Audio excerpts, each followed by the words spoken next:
Some of the earliest people mentioned in the Bible didn't just live long lives. They lived hundreds of years. One man lived 969 years. Another lived over 900 years. Several others lived longer than anyone recorded in modern history. So the question is simple, but mysterious. Why did people in the Bible live so long? Was it symbolic, historical, or is there something about the ancient world we don't fully understand? Today we're breaking down the mystery of long lifespans in the Bible. Section 1. The longest life recorded? The longest lifespan recorded in the Bible belongs to Methuselah.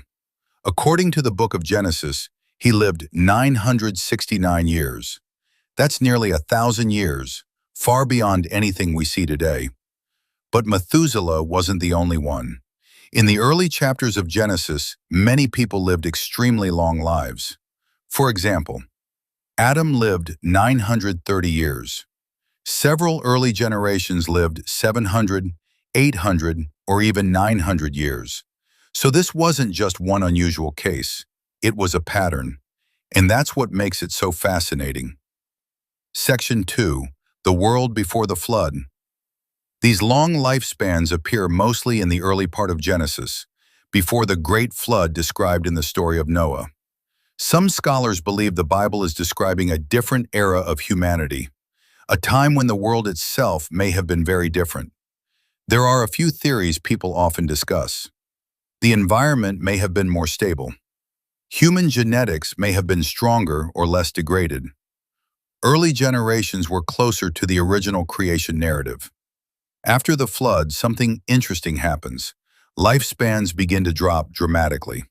Instead of 900 years, people start living 400 years, then 200 years, then eventually closer to what we see today. This gradual decline is recorded across several generations in Genesis, and that shift is one of the biggest clues in the mystery. Section 3. Some believe the numbers are. Another explanation is that these numbers might not be literal ages.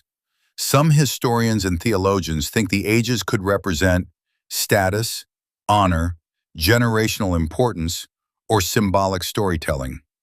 In many ancient cultures, long lifespans were used to show that a person was significant or foundational to history. But here's the interesting part.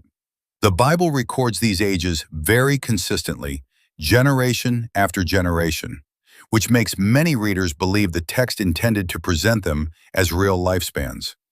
And that's where the debate begins. If you enjoy exploring biblical mysteries like this, subscribe to the channel. We're uncovering the parts of Scripture that make people stop and think. Section 4. The pattern in Genesis. If you read Genesis carefully, you'll notice a pattern. Each generation is listed with their age when they had children, how long they lived afterward, and their total lifespan. This structured record suggests the writers were documenting a lineage, almost like an ancient historical timeline. But then something changes. After the flood story, lifespans start shrinking much faster. Some people believe this moment marks a turning point in human history within the biblical narrative. It's almost like the world entered a new phase. Section 5. A key passage many people miss. There is another passage that some people connect to this mystery. In Genesis, there is a statement that human lifespan would be limited. Many interpret this as a moment when God set boundaries on how long humans would live. And if you look at the generations after that point, the numbers begin trending downward. Eventually, lifespans begin looking much more like what we experience today, which makes the earlier long lifespans stand out even more. Section 6. Why this still interests people today. The long lifespans in the Bible raise questions that people still talk about today. Was the early world different? Were these ages meant to be literal? Or were they symbolic ways of describing ancient history? Regardless of the explanation, these passages show how the earliest chapters of the Bible present a world that feels very different from our own. And that difference is what keeps people curious. So whether you see these ages as historical records, symbolic storytelling, or something in between, one thing is clear. The earliest chapters of the Bible contain mysteries that people are still trying to understand.